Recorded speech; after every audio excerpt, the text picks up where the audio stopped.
Across Cayman on FM, online, and on your smart speaker. This is Bobo 103.1. Powered by Health Services Authority. Committed to caring for you.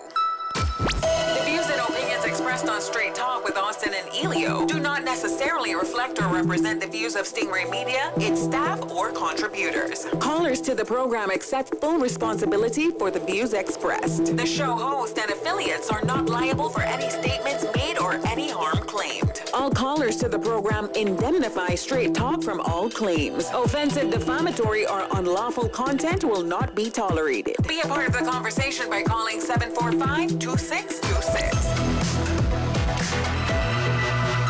Now, here's Straight Talk with Austin and Ellio on Bobo 103.1. And hello, K-Man, and welcome to another episode of Straight Talk here on Bobo 103.1 FM and simulcasting live over YouTube and Facebook under the key search word Straight Talk Radio Show.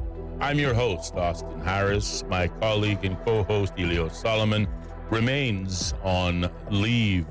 Hope you're having a wonderful Wednesday, middle of the week, hump day as we call it. Some nice afternoon showers that we enjoyed earlier on today. And of course, the weather forecast suggests we might even see some early evening thunder showers before the night clears up and turns into a pretty nice day. However, as we look ahead to Thursday, also more afternoon thunder showers expected on Thursday as light and variable winds persist across the Cayman area. As of Thursday night, we've got elevated moisture, and that's expected to move across the Western Caribbean, bringing with it higher chances for showers and some scattered thunderstorms on Friday. So it looks like we have a couple of days of rain to look forward to. And, well, you know I love the rain. Rain is a good thing. It makes the green grass grow, and not least of which it cools down the place quite considerably. And it's been a hot, long summer so far.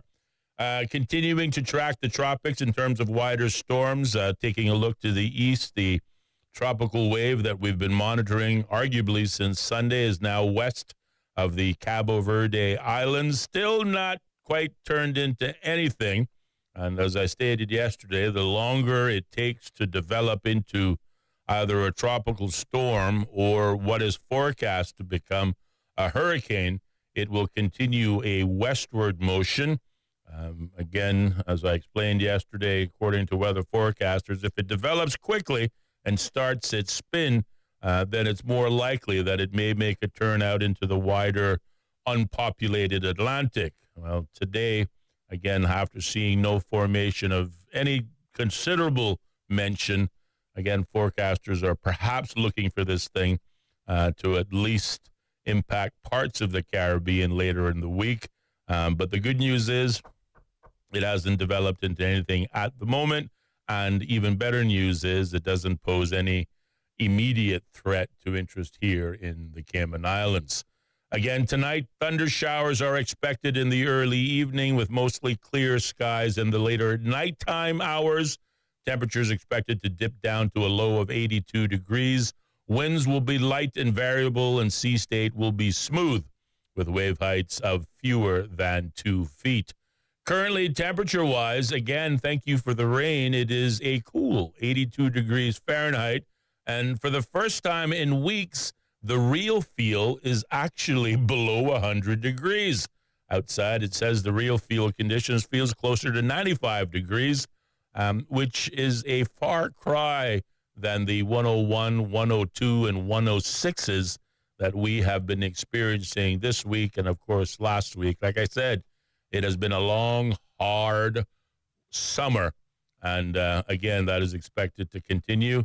And, well, hey, we'll keep monitoring the weather. We'll keep a weather eye on the horizon for any storms and an attempt to give you, our listening audience, as much advanced warning as is possible.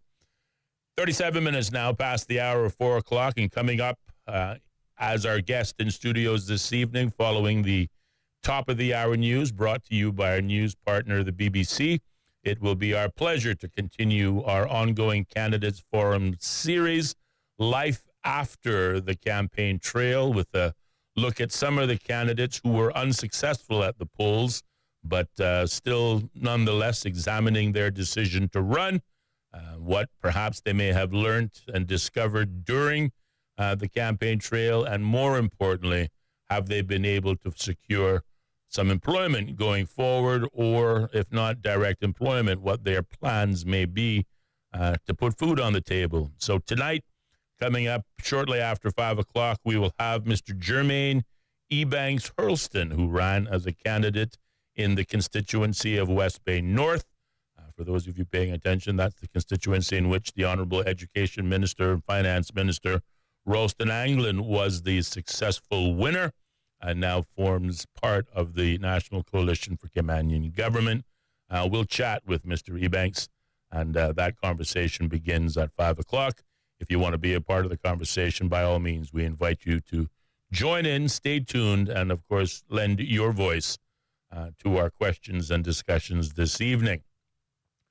On the good news front, I want to begin by sending out a very personal, frankly, congratulations to the new chief officer in the Ministry of District Administration and Home Affairs, my very good friend, Mr. Michael Miles, who took over the chief officer post effective this past Monday, the 1st of September. He previously served as acting chief officer in the Ministry of Home Affairs under the previous administration. Mr. Ebanks was selected following a comprehensive open recruitment process, which included a selection panel that comprised the Deputy Governor, the Honorable Franz Manderson, businesswoman Bridget Kirkconnell, and Chairman of the Commission on Standards in Public Life, Mr. Woody Foster. His civil service career spans close to 2 decades, starting as a detective for the Criminal Investigation Department Special Operations Unit of the Royal Cayman Islands Police Service in 2007, where he dealt with a variety of major incidents and high-profile criminal investigations. In 2010, he worked as an analyst and an administrator for the Commission's Secretariat, where he was responsible for policy development and conducting inquiries on matters concerning ethics in public office, human rights, and anti-corruption issues. Mr. Ebanks joined the Ministry of Home Affairs in 2015 as an assistant chief officer. During his first year in his position, he co-led the implementation of cybersecurity reforms and helped coordinate special projects, legislative reforms, and public policy on matters of national security and public safety. I had the distinct pleasure of getting to know Michael, whose father I'd actually known for many, many years before. His father worked for the company we once knew as Cable and Wireless, and his dad and I were friends for many years. But when I was in office from 2017 to 2021, it was my distinct pleasure to work with Michael. He was at the time the Deputy Chief Officer in the Ministry of Home Affairs, Human Resources, and Border Control, in which I had shared responsibility. And, of course, those ministries were led by the Honorable Sir Alden McLaughlin. So I just want to send out a heartfelt, personal congratulations to someone that I hold in very high regard, someone that I respect immensely, someone that I know that has worked tirelessly and dedicated, again, a great portion of his life to improving life in the Cayman Islands in one area or the other. He has excelled in almost every position he has held, and I think that speaks volumes to his character and his commitment to the Cayman Islands. So Michael Ebanks, now the new chief officer in the Ministry of District Administration and Home Affairs, and I, for one, couldn't be prouder. Continuing in the good news, we see from the headlines of the Cayman Independent, 6 nurses have graduated from the year-long transition program. In an article that appears in today's Cayman Independent newspaper, the online newspaper, 6 nurses have completed the Health Services Authority's year-long transition to practice program, or TTP. Their graduation was marked during a special ceremony held at the Hibiscus Conference Room in July, according to a press release that came out on Tuesday, the 2nd of September, said. The Transition to Practice program is a key postgraduate training initiative aimed at bridging the gap between academic studies and real-world clinical practice. Over a 12-month period, participants are immersed in specialty areas across the Health Services Authority, gaining hands-on experience and broadening their understanding in its inner workings. This year's cohort was unique in that it included 2 long-standing HSA staff members who transitioned from healthcare support roles to the position of registered nurses. Since its launch in 2018, the HSA's TTP program has now graduated 7 cohorts, totaling some 40 nurses, including this year's classes. So again, we have internal local development, and that development leading to more and more qualified nurses working within our healthcare sector. And due to the program's success and growing demand, both the 2025 to 2026 intake will expand from 6 nurses to as much as 8 participants. Again, participants will basically learn for a whole year practical and applied sciences, real-world clinical practice, and again, from there, those skills will be used to heal, arguably, those persons who come through the health services doors. And I just want to say a great big congratulations to all 6 of this year's nurses, and continue to congratulate the HSA for what is a very useful and important and valuable program. And I'm glad to know that it's being available here in the Cayman Islands. Sticking with the good news category, last night I was told I was being too hard on the government. So I want to try to be a bit more positive. Maybe not as far as the honeymoon stage, but certainly try to be, as we say, less critical, because I was recommended to just give them a chance. So we're going to give them a chance, at least up until September, when they are expected to go back to Parliament and finally deliver the long-awaited strategic policy statement, which will outline their plans, their objectives, their goals for their term in office, as well as undoubtedly share more details of some of the initiatives that will start to be rolled out come January of next year. However, speaking of government, the government is implementing a hiring freeze on all non-essential positions amid projections that it will run out of cash by the end of the year. And I put this in the good news category because we've known for some time that the government's projections were projecting a deficit at the end of 2025, somewhere in the region of $60 million, and then potentially another deficit in 2026 of between $20 and $40 million. But that's a bit long way out, so those numbers are likely to change. Hopefully it gets smaller. But Finance Minister Ralston Anglin said the island was headed for, again, $60 million budget deficit, and he's trying to bring that under control by curbing the civil service single biggest expense, and that is, of course, their personnel costs. At the end of June, core government employed 4,976 people, which represents a modest increase of around 150 additional staff compared to the end of last year, but a near 20% jump in pre-COVID figures. A cost of living salary increase of 5% for all civil servants, which kicked in this year, has also contributed to the escalating costs. Now, Anglin says the National Coalition for Caymanian Government is implementing restrictions on hiring, saying we really need to constrict spending. Running a budget deficit would trigger UK involvement in Cayman's finances and could mean the island loses full control of its national spending plan. Regrettably, we have been down this road before. And yes, that was when we saw the introduction for the framework for fiscal responsibility, and when the government of the day had to go cap in hand to the UK government for all of its spending approval plans.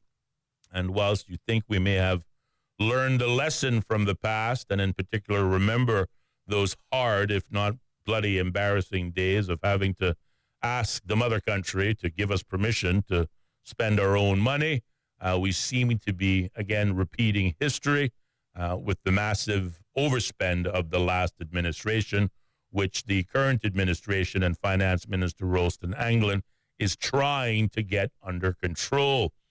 Meanwhile, acting Deputy Governor Wes Howell said that chief officers had agreed to a soft hiring freeze, meaning they would restrict new recruitment to essential posts only, which would require approval from the Deputy Governor. That has been in place since July and is already yielding results, he said. The strategy is in place across all of core government, including in the schools and the police service, until at least the end of the year.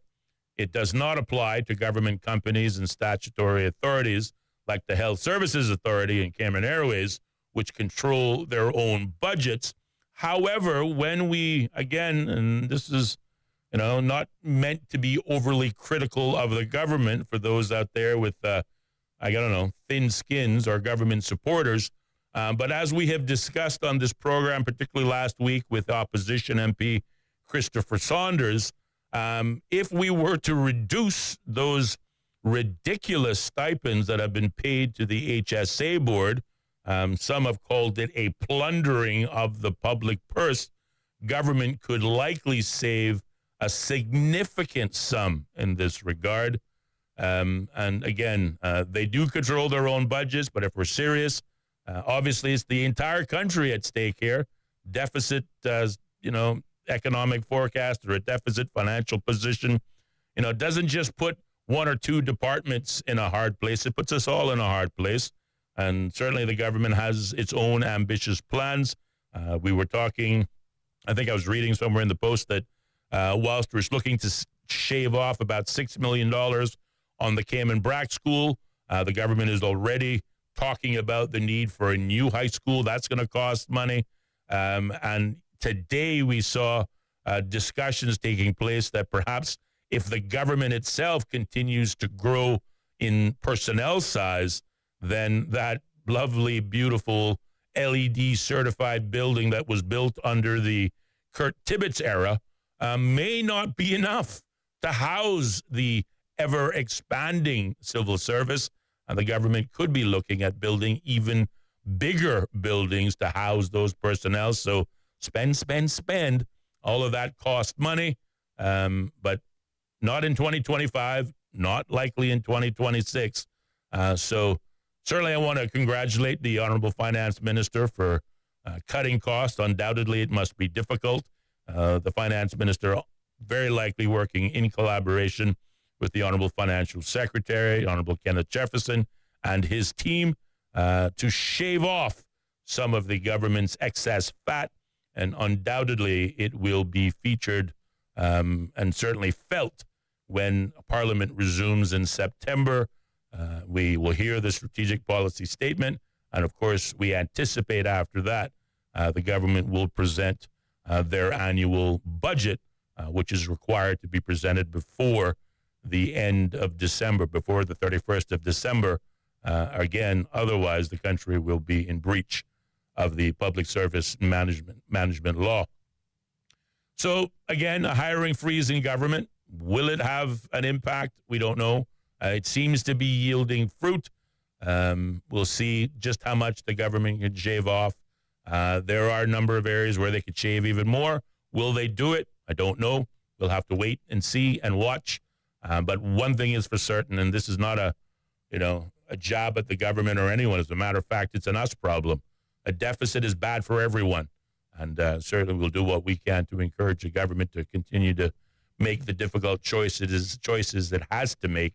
And we'll just have to learn to accept it. Speaking of government finances, the Public Accounts Committee is holding a public hearing this week to examine the Auditor General's latest government financial performance report. The assessment on improving financial accountability and transparency, long-term financial sustainability, February 2025, will take place tomorrow, the 4th of September, starting at 10 a.m. The Honorable Kenneth Jefferson will attend as a witness in his capacity as the Financial Secretary and Chief Officer of the Ministry of Finance and Economic Development. Additionally, the Honorable Deputy Governor, Honorable Franz Manderson, will also attend as a witness in his capacity as Deputy Governor. In the latest performance report, the Auditor General makes 6 recommendations, primarily to chief officers and the Financial Secretary. In the upcoming hearing, the Public Accounts members will question the two witnesses on the contents of the report in accordance with the Parliament Standing Order 97, subsection 4, and Section 81, subsection 1 of the Cayman Islands Constitution Order 2009. And as usual, those proceedings will be available live. You can check them out at legislativeiassembly.ky. And certainly they will be available on the government, I think, CIG TV channel on YouTube. So you can check them all out and listen to the proceedings. And by all means, if you are free in the afternoon with nothing to do and you want to learn a little bit about how government works and how the accountability factor plays a role, obviously through the very important committee of the Public Accounts Committee, well, by all means, come down to Parliament and watch from the gallery. 53 minutes now past the hour of 4 o'clock. Again, reminding you, coming up at 5, well, a few minutes after 5, we continue our ongoing series entitled The Candidates Forum, Life After the Campaign Trail, focusing for the first time, not just on the winners of a national election, but for the first time in Cayman's history, a program, a segment dedicated to those persons who fell short, but still interested in their experience, interested in what they may have learned or discovered as a result of being a candidate, asking the, I guess, important question, will they do it again? And more importantly, have they been able to secure employment or some form of venture that helps them keep food on the table in an environment where, again, those who are unsuccessful at the polls are oftentimes victimized and considered this latest trending term, PEP, politically exposed person. And that's just another fancy excuse employers use to deny former politicians or those who aspire to be such from entering the jobs market. So that conversation kicks off just a few minutes after 5 o'clock with our guest, Jermaine Ebanks Hurlston, who ran in the constituency of West Bay North.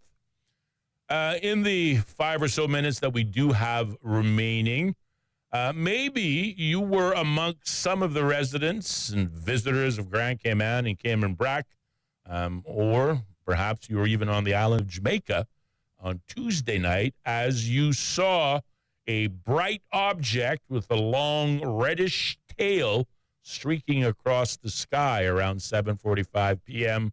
last night. I happened to be outside on the front patio with my brother, and it wasn't streaking at that point when we saw it. It was more like falling. We noticed it and thought, wow, that's an awfully bright falling star. It was closer and bigger than usual. And as it turns out, according to a member of the Cayman Islands Astronomical Society, it was not a falling star at all, but was likely a defunct prototype space station falling to Earth. And no, it wasn't Elon Musk prototype either, though we've seen a few of those this year, and they have lit up the sky in rather distinct and noticeable fashion. But Tyann Miller of the Cayman Islands Astronomical Society, after carrying out some quick detective work of online astronomy charts following reports of the sightings, determined that the object that was seen, again, by residents and visitors here on Grand Cayman and Cayman Brac, but also seen as far away as Jamaica, was likely determined to be the object called the Genesis 2, an experimental unmanned space station that was launched back in 2007. Miller said he was able to identify what the mysterious object in the sky was by using charts estimating re-entry times and locations found on aerospace.org and other sources. Apparently, the Genesis 2 was designed and built by an American firm called Bigelow Aerospace and was launched into space on the 28th of June, 2007 from the Cosmotras Space and Missile Complex in Yancy, Russia. It was the second model set into orbit by the company. The craft measured some 15 feet in length and 6.2 feet in diameter at launch, expanding to 8 feet in diameter after its expansion in orbit. Its avionics system was designed to work for 6 months, but it continued to operate for more than 2.5 years before it eventually failed and has been orbiting planet Earth as space debris ever since. And that space debris, some of it, has started the re-entry process and was likely the culprit seen in the early night sky here in the Cayman Islands and in other parts of the Caribbean, or so the local astronomical society says. And I'm willing to take their word for it. They seem to have done the math and the research. So we thank Mr. Tyann Miller of the Cayman Islands Astronomical Society for answering a mysterious question. No, it wasn't aliens. No, it wasn't a falling star, but it could have been a falling former space station, the Genesis 2. So there you go. Mystery solved, and you heard it first here on Straight Talk. 59 minutes now past the hour of 4 o'clock. We're going to pause, take a short commercial break, check in with the top of the hour news brought to you by our news partner, the BBC. But when we come back, we continue our ongoing series, the Candidates Forum, Life After the Campaign Trail, with our special guest tonight, Jermaine Ebanks Hurlston. So keep it locked. There'll be more Straight Talk coming up next. Bobo. How can we understand the world better? The BBC World Service is a window onto the wider world. The vantage point from which to survey a new horizon. News, reports, and analysis from around the world. Stories we think matter. Different people from different societies. We get to the heart of global issues. News, stories, and global perspectives from the BBC World Service. The home of the BBC World Service. This is Bobo FM. Welcome to our newsroom here in central London. We place ourselves here at a little desk right in the thick of things. OS from the BBC. We can catch the very latest news from our colleagues, not just in this enormous room, but also from our colleagues around the world. I'm in the room where they're treating children. This is a combat zone. The situation after the typhoon is very complicated. It was a very tense situation. OS from the BBC. The home of the BBC World Service. This is Bobo FM. BBC News. BBC News. World news from the BBC. Violent clashes. Thick black smoke. A tremendous legal victory. Crucial elections. Destructive wind. A search and recovery operation. A race against time. An imminent threat. Flying a drone over a rival team's training session. Whatever is happening, wherever it's happening, catch up with the latest news bulletins from the BBC. The home of the BBC World Service. This is Bobo FM. This is Bobo 103.1, powered by Health Services Authority. At Health Services Authority, they are committed to caring for you. They are Cayman's largest and longest-standing healthcare provider, offering the most comprehensive range of inpatient, outpatient, and public health services at 9 different locations across all 3 islands. Across Cayman on 103.1 FM, online, and on your smart speaker. The home of the BBC World Service. This is Bobo 103.1. Hello, I'm Eileen McHugh with the BBC News. At least 15 people have been killed after a funicular tram derailed and crashed in the Portuguese capital, Lisbon. Local officials have confirmed that foreign nationals are among those killed. More details from our correspondent, John Sudworth. The yellow funicular railway, which winds through Lisbon's steep and picturesque cobbled streets, has been one of the city's best-known symbols since it opened in 1885. Eyewitnesses described the carriage, which can hold up to 40 passengers, as being out of control and, as it rounded a bend, toppling over and crashing into a building at speed. One said it had collapsed like a cardboard box. Some people were trapped inside, although all are reported to have now been freed, with some of those injured said to be in a serious condition. The U.S. federal judge has overturned the Trump administration's decision to cut more than $2 billion in research grants to Harvard University. Judge Alison Burroughs ruled the move was unlawful retaliation after Harvard resisted White House demands to overhaul its teaching. Mr. Trump has accused several universities of fostering anti-Semitism and radical leftism. Victims of the late sex offender Jeffrey Epstein say they are compiling a list of names of others who abused them. They were speaking at a rally in Washington, appealing to the Trump administration to ensure that more information on the well-connected financier be made public. President Trump, you have so much influence and power in this situation. Please use that influence and power to help us, because we need it now and this country needs it now. We are the Americans that you promised to protect, and we need your help.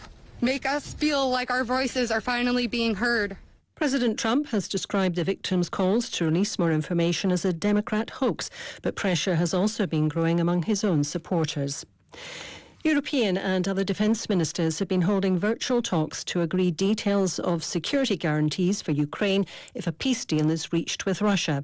The British Defence Secretary, John Healey, who's in Ukraine, chaired Wednesday's meeting.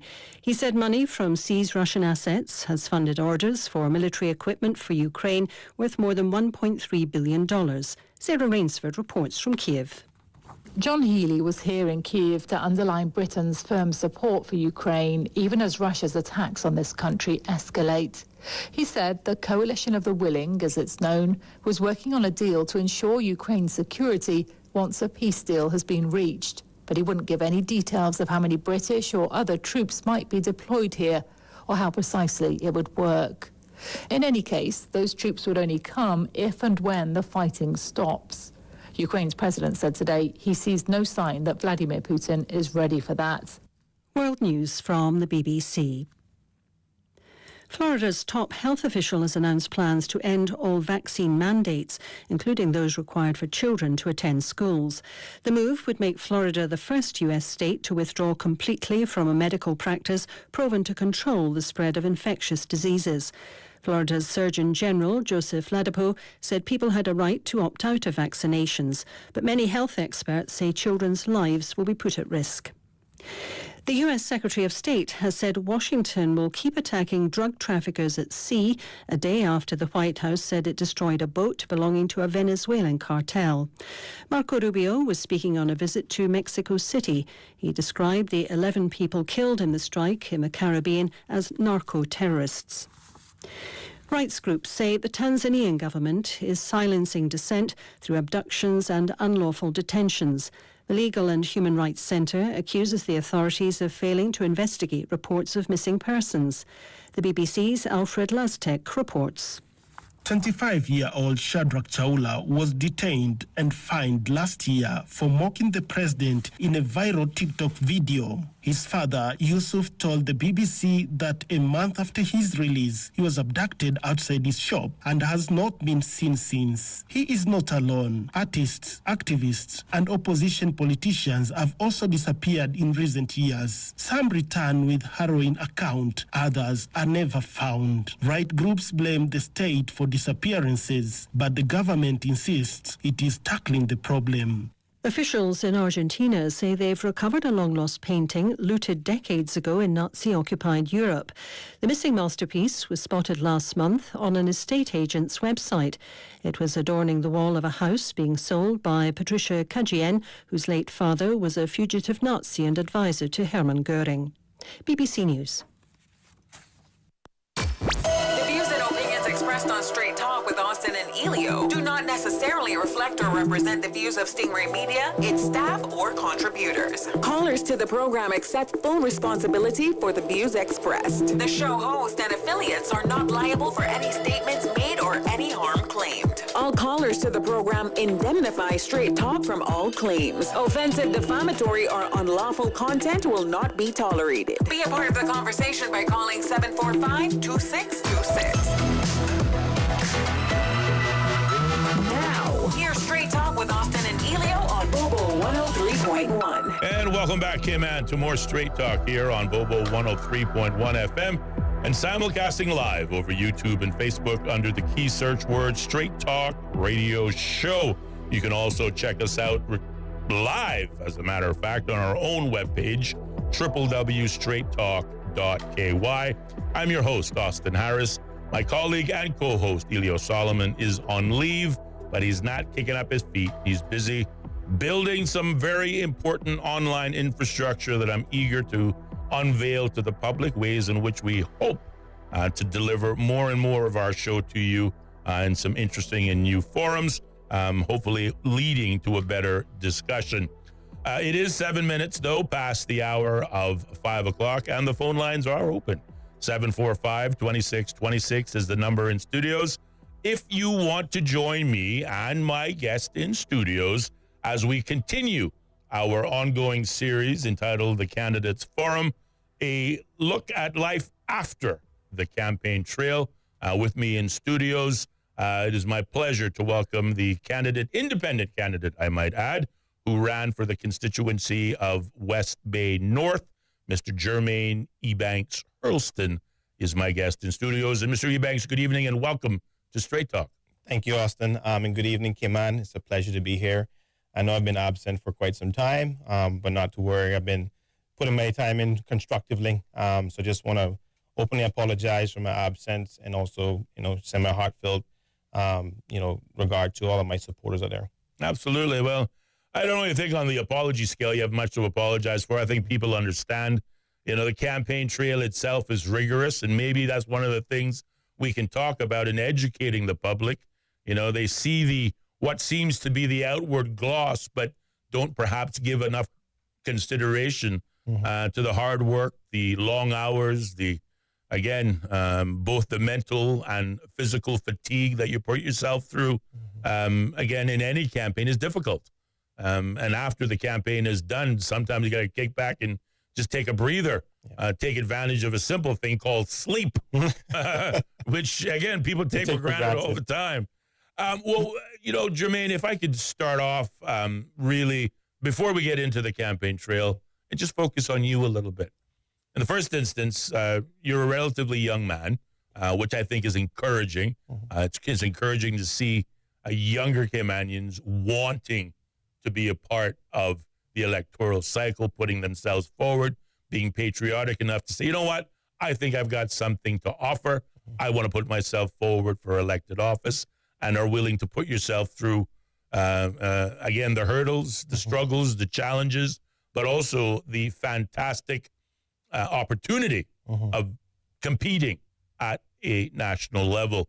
But unless persons within the listening audience, and majority of them are not from West Bay North, and so they may not be as familiar with you, tell our audiences a little bit about who is Jermaine Ebanks Hurlston, how old are you, where you hail from, as we say in this part of the world, who your mama is. Talk to us about you personally. Sure.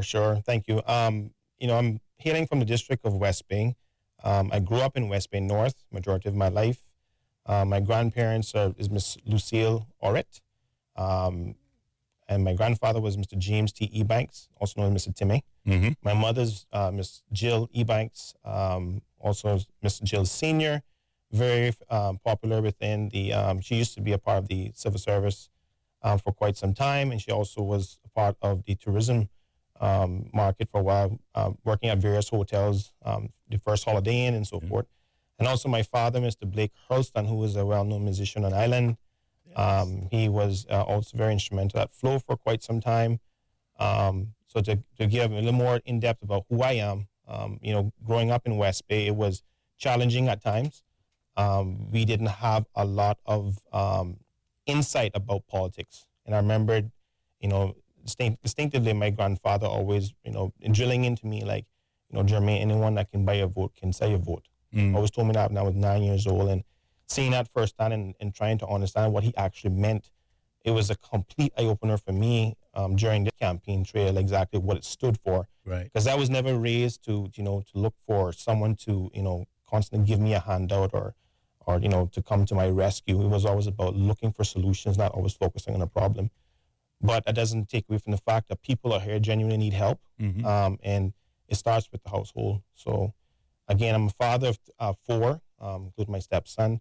I'm a beautiful family, wonderful wife. I'm pretty much very easygoing. I have a full-time job. I was the only candidate during the race who worked a full-time job, ran a business, and also ran a clean campaign. Wow. And I spent numerous days. I think I had it scheduled to where 3 days out of the week I would canvass from 5 p.m. until 9 p.m. at night, Monday, Wednesdays, and Fridays. Tuesdays and Thursdays, mostly administrative duties regarding the campaign. And then Saturdays, most day, I did work the campaign and also half days on Sundays. Wow. So people didn't really actually know how much work, as you said alluded to earlier, was that people may have this perception that it's an easy task. It's really not an easy task. And for anyone who steps out into this light, I do applaud each candidate, because it takes a lot of effort to do this. So absolutely, I'm thankful for the experience. It was a complete eye-opener, and I have no regrets. Indeed. Well, again, that's very encouraging to hear. But also, I feel your pain. 12, 15-hour days, 7 days a week for I don't know how long you came out, how long you started the campaign journey, but undoubtedly it was at least over a month from nomination day to election day. So again, we appreciate the effort you put in. You were regrettably unsuccessful at the polls, but it was your first outing, and that's where I want to go to next. What was it about this year, this election cycle, that motivated you to say, this is when I want to come out and make my bid? Because undoubtedly, maybe I'm wrong, but undoubtedly you've been thinking about this for a while. I got involved with politics during not this last administration, the PPM government, which I think you were a part of at the time as well. During the PAC government, I was very instrumental in the protest. And the reason being is because I've always felt that politics and personal investors and so forth was an overlap with certain business transactions. We live in the Cayman Islands, as I say, there's no secrets. There are no secrets here. And it's written all over the walls in Cayman, where you can look at certain projects and you question certain things. And they've even had people that are in their own private capacity would look at, for example, planning department, for example. You see where construction projects of a mass level can easily get passed. And then all of a sudden you have a small person who's trying to do an add-on to their property going through a bunch of red tape. And this is not to say that someone in planning is doing anything corrupt. I'm just simply saying that money talks, and the rest, you can finalize the rest. No, absolutely. And that's the big problem here, is that we need to be very careful about how we, set up ourselves, because at the end of the day, our children are the ones who are paying the price for it. Bad decisions. And again, this is not me bashing any particular government. I get along with every single person. I just think that the garrison style of politics is something that we should not adopt, and we need to be a little more unified. Right, indeed. And speaking of the garrison style of politics, there's been a lot of commentary on the whole single-member constituencies, one man, one vote. Do you believe the single-member constituencies, which is a transition from the multi-member constituencies of old, has contributed to this garrison style of politics, where, again, is no longer a question of what can you do for the district of West Bay, which, arguably consists of 7,000 plus people from all walks of life. But now you start to break it down into smaller constituencies, and now each consistency wants a park. Each consistency wants a football stadium. Each consistency wants one of everything that is arguably serving the wider community. Do you think that brought us closer to this garrison style of politics that makes you worry? I think it had some part to play in it, yes. But I'm more focused on the party element. The reason why I ran as independent is because I didn't want people to focus on the party, focus on the individual, focus on the agenda. That's the most important thing. You're not voting for a group. And I saw where people on the campaign trail would, make comments of like, if you're voting for this person in Prospect, make sure you vote for that one in Red Bay because they're part of my group, but they may not be fit for the job. Right. So I think that is where we have to really differentiate, and understand that we need to appoint people for these roles who are genuinely going to stick to their word and do exactly what they promised the public. Yes, indeed.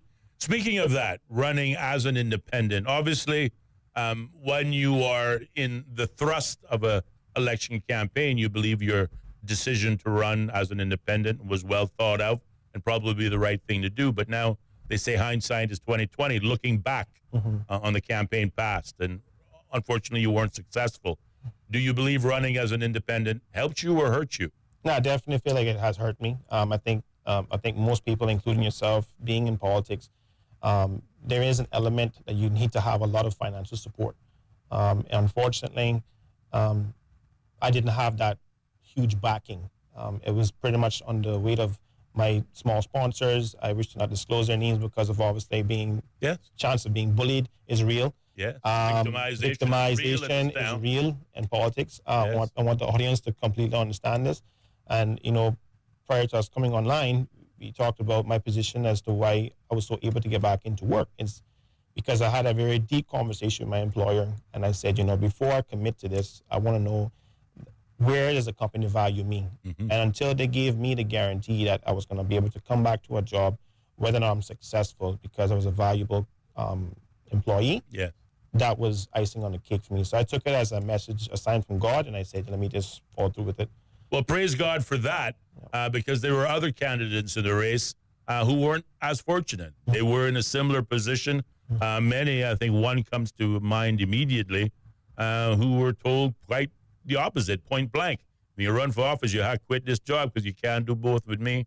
And arguably, they did just that, and that door stayed shut indefinitely. Yes. And I think that's, well, certainly for my colleague and I, that was the impetus, the reason why we decided to host this particular forum. You know, they say after a campaign, you know, people are only interested in talking to the winners. Nobody's interested in hearing, you know, the losers, the guys who weren't successful in their story. And we felt that was wrong.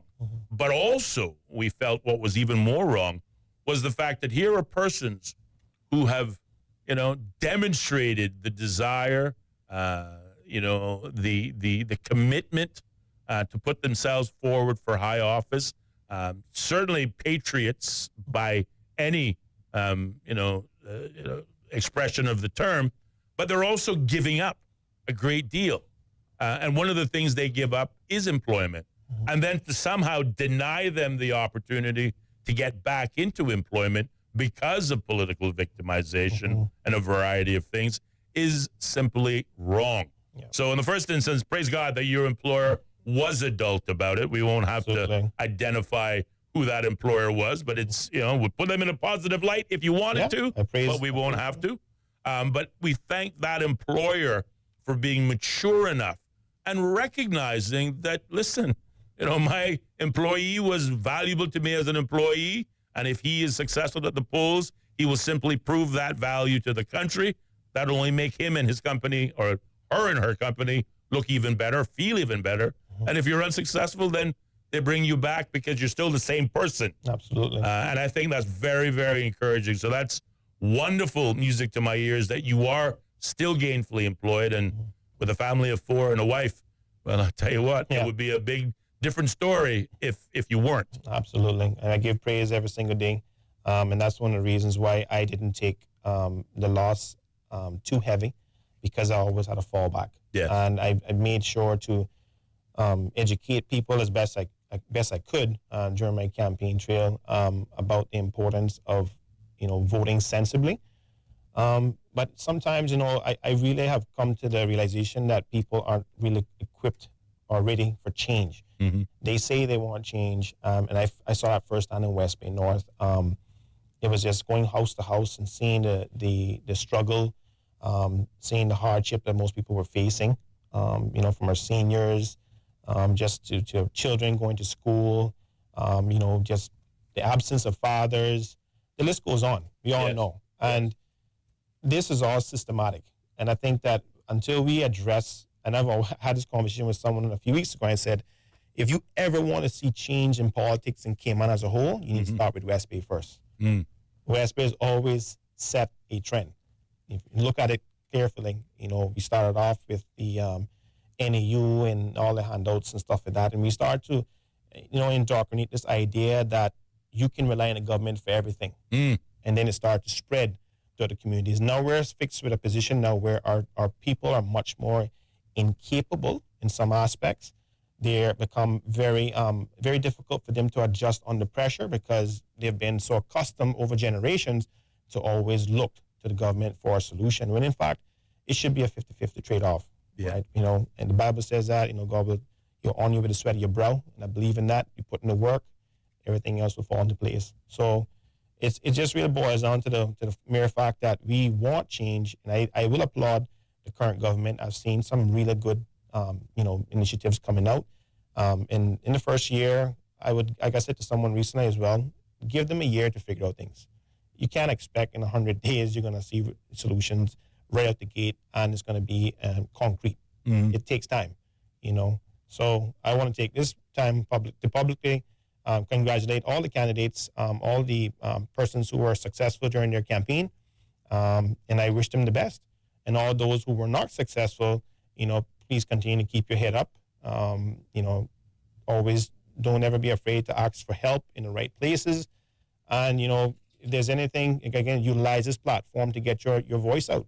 Yes. You know, it's important because, you know, thanking you, Mr. Austin and Mr. Ellio, as well. I want to thank the both of you publicly as well for your service, because during your time, you guys have also played an impactful role in our community. Thank you. And being in a media outlet as well, connecting the audience was super important for various reasons, because people were not educated enough in certain aspects.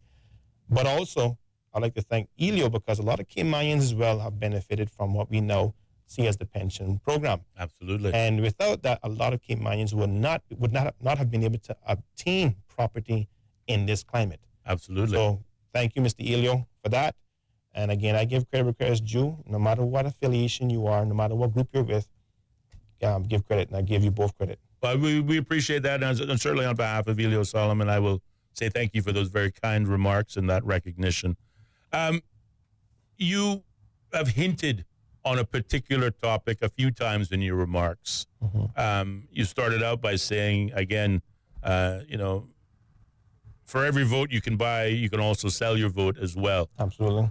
I want to ask you point blank, you know, we all hear stories about the political campaign trail. Certainly, you know, when, you know, there's an election year, we toss it out these days almost humorously.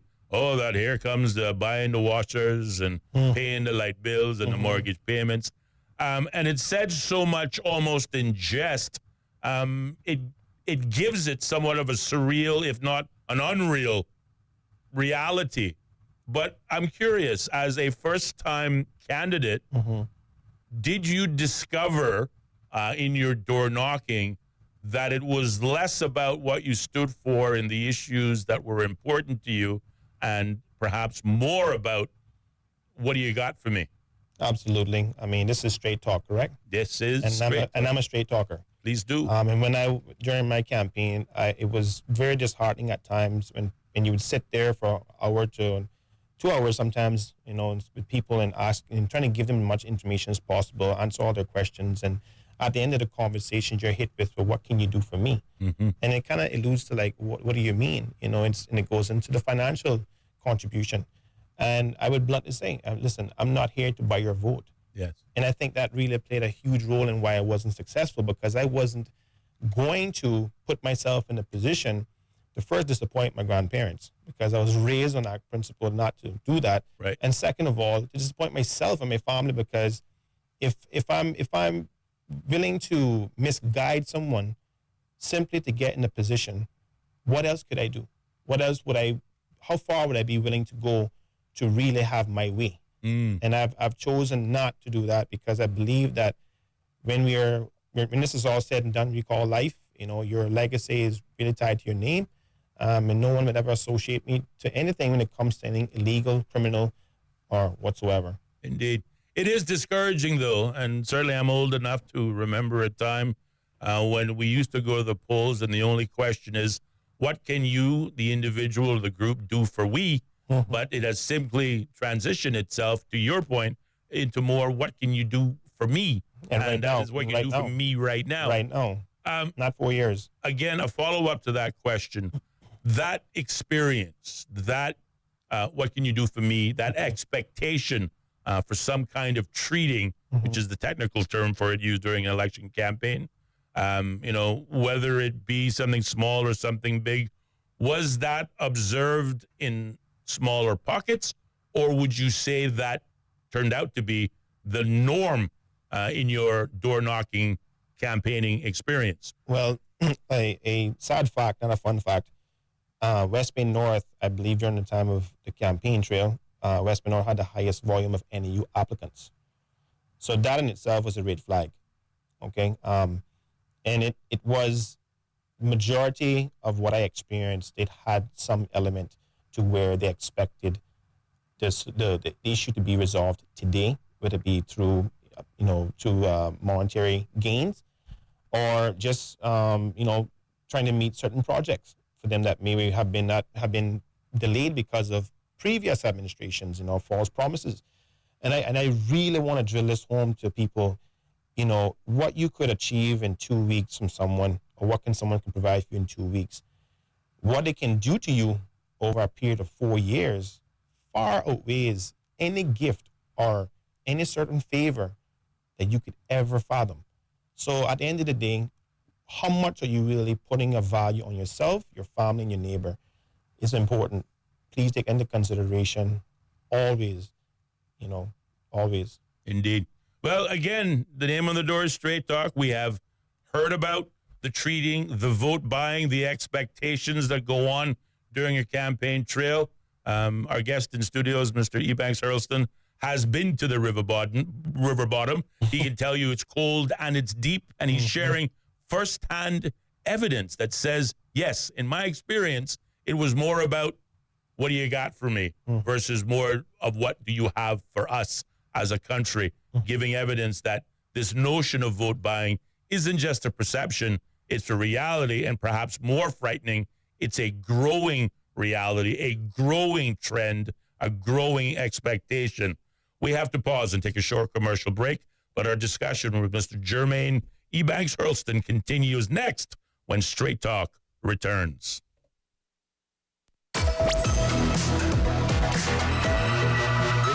More Straight Talk with Austin and Ellio coming up. Be a part of the conversation by calling 745-2626. Bobo 103.1. We need to talk. Okay. We've noticed you've been going to KFC a lot more than usual lately. And that's fine. We know you love it. We just don't understand how you can afford it. The KFC What a Deal menu starting at just $3. Gives you lots of great choices and value. Available at KFC Baytown Plaza, Shedden Road, and in the Strand. The KFC What a Deal value meals. The deal everyone should know about. Come to KFC and enjoy a variety of tasty choices at surprising prices. KFC, so good. When you're on the go, the experienced team at Foster's Pharmacy are here to help. Drop off your prescription while you shop or WhatsApp us and we'll prepare it, ready for your arrival. Whether you need prescription or over-the-counter medications, blood glucose testing, or advice on vitamins and supplements, we're here early in the morning to late at night. Both of our locations at our Camana Bay and airport stores are open 7 a.m. to 9 p.m., Monday to Saturday. For more info, visit fosters.ky/pharmacy. Foster's Pharmacy. Better health because we care. Insurance matters. It gives you the confidence to live life as you should, knowing you're protected. As a leading local insurer for over 25 years, Island Heritage has a consistent track record of providing best-in-class customer service with quick and efficient claims processing. This means insurance you can rely on when you need it most. The Island Heritage Way. Visit us online at islandheritageinsurance.com today to learn more about our home, contents, motor, marine, and commercial insurance products. Go on and live your life. With Island Heritage, you can. Drinking water is vital to our health. At Cayman Water, we use reverse osmosis desalination to ensure safe drinking water. A semi-permeable membrane allows fresh water to pass through, blocking out contaminants. Then, we finish with a post-treatment process and conduct frequent extensive testing to ensure that you get healthy drinking water with an average pH of 7. Not only is water out of your tap safe to drink, it's approximately 400 times less expensive than bottled water. Help to reduce plastics and save our planet. Cayman Water cares. Learn more at caymanwater.com. Cayman, Units is here, the island's newest move-in and storage solution. Our robot delivery system allows you to put your unit almost anywhere while providing level loading, uploading, and minimizing shifting.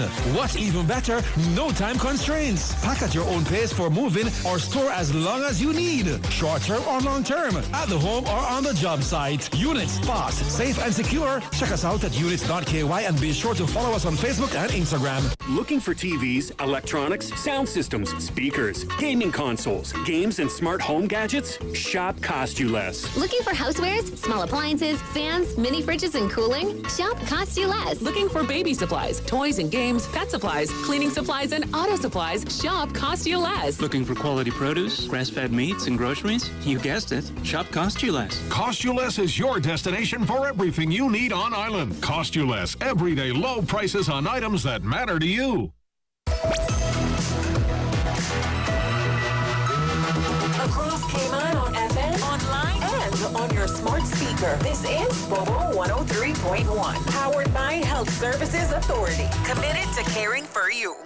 The views and opinions expressed on Straight Talk with Austin and Ellio do not necessarily reflect or represent the views of Stingray Media, its staff, or contributors. Callers to the program accept full responsibility for the views expressed. The show host and affiliates are not liable for any statements made or any harm claimed. All callers to the program indemnify Straight Talk from all claims. Offensive, defamatory, or unlawful content will not be tolerated. Be a part of the conversation by calling 745-2626.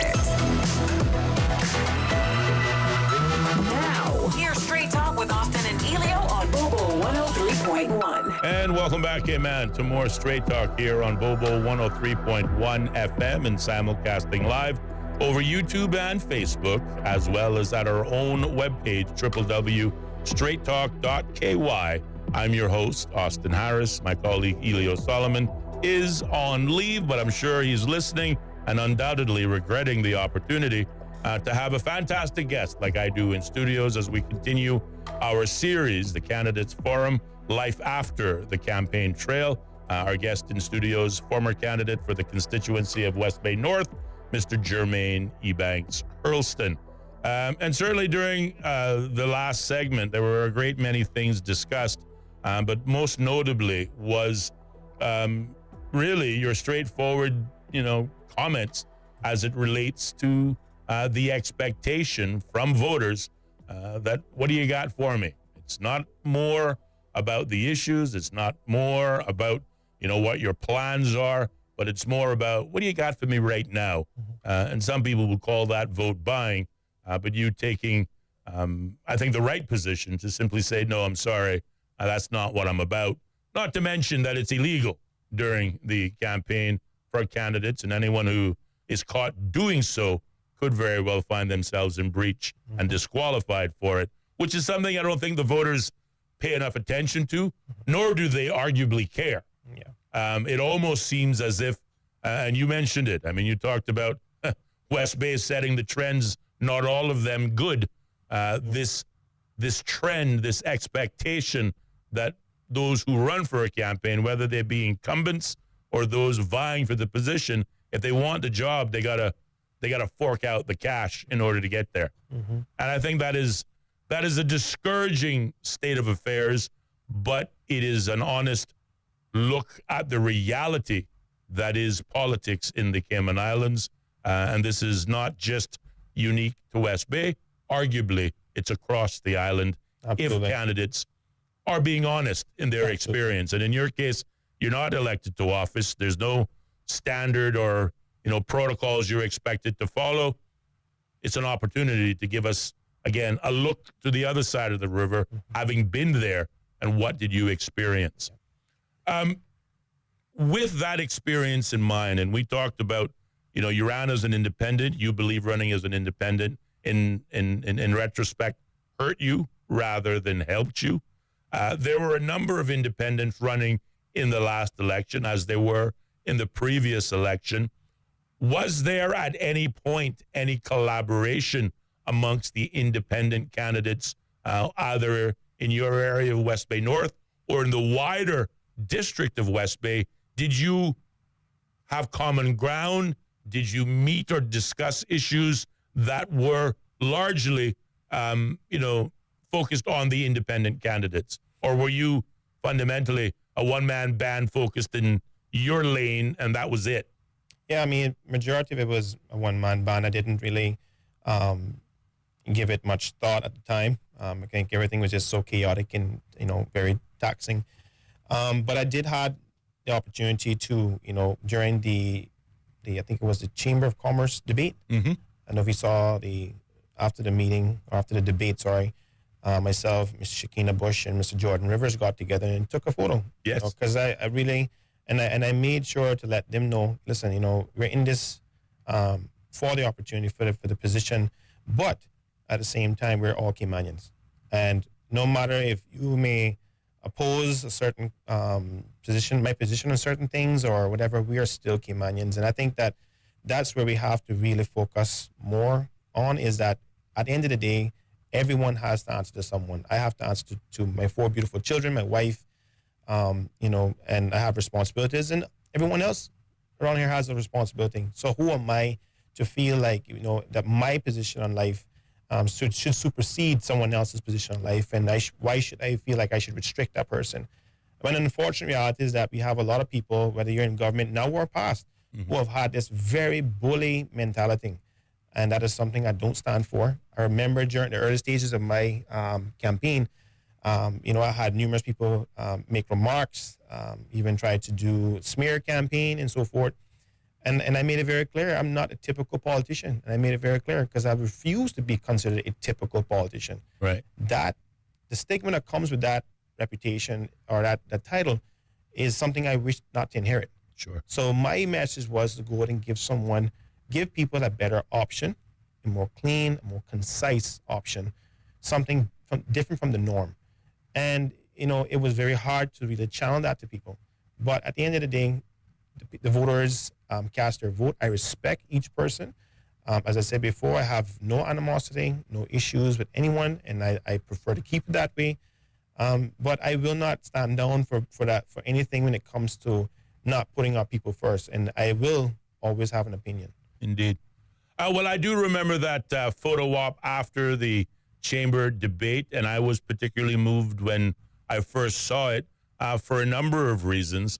But the one that really stuck with me was here are 3, not only Caymanians, first-time candidates in many respects, but younger Caymanians, acknowledging that they are competing for 1 seat. And in West Bay North, there were 4 candidates all vying for only 1 seat in that constituency, but still pausing for a moment, getting away from the competition and the thrust and whatnot of the campaign to acknowledge that you are Caymanians, that you can pose together in camaraderie for a photo, and that this election wasn't going to create any animosity. I think that really carried very well during the campaign trail, and I do recall the feeling that it gave me just seeing that image. I thought, this is encouraging. This is what we need more of, and I was very proud of you, as well as your other competitors,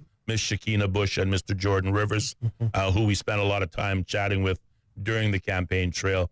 I guess the million-dollar question is, now having experienced politics from the other side of the veil, from the active side, not least of which the 12, 15-hour day demands that it requires on you, the physical, the mental, and yes, the financial that goes with it, to exude all of that energy and still to come up short obviously leaves a mark, whether it be a big mark or a small mark, whether we want to talk about that mark or not, but it leaves a mark. I wonder, is it a big enough mark to discourage you from trying it again? Will you try it again, do you think? I've made a promise to my family, and that is for this year, just to focus on my career. Try to rekindle some of the finances that I had to put towards my campaign, and just, give this government the opportunity to blossom. If the government does its job, I see no need for me to step forward, because we're all wanting the same thing. We want to put Caymanians first. We want to ensure that Caymanians are well equipped for the future, ensuring that our children have a place at the table. In fact, as I said on my campaign trail, I remember distinctively one of the driving forces to me coming forward was having a conversation with my son, driving him to a project that I have up north side, and for him to look at me and say, Dad, I'm joining the military. And I said, why? And he said, because I have no future here. And that was a driving. I said to myself, you know what? This cannot be. if he's feeling that, and he's always had family support and structure in his household, went to the best schools and so forth, what about the other children that don't have that at home, who don't have structure, who may not have the financial backing? If he's having a hard time finding a seat at the table in his position, then for certain they're going to have it far more difficult to get to even hear their voices be heard. Absolutely. So again, if they do their job, there's no need for me to step forward. Right, indeed. Again, fresh off the campaign trail, certainly meeting the voters at their individual level, whilst having your own plans and, key priorities, but also acknowledging to, give the government space and time to blossom, to use your words.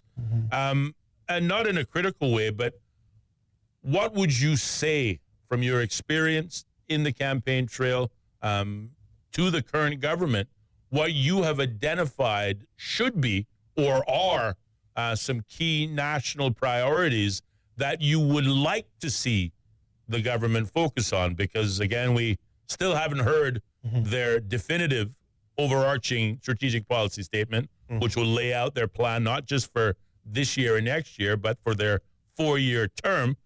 We're looking forward to hearing that, maybe as early as sometime this month, we understand. Parliament will resume, though we haven't gotten an official date yet. But as soon as we have that, certainly we'll share it with the public. But I'm sure they're listening. What do you see as a candidate in the last election as some of the most pressing issues that you would encourage the government to certainly include in their own grand plans for the next 4 years? Yeah, I think that, as I said before, they've touched on all of the major talking points in the last 100 days. And whether or not it's genuine or not, they've said it publicly.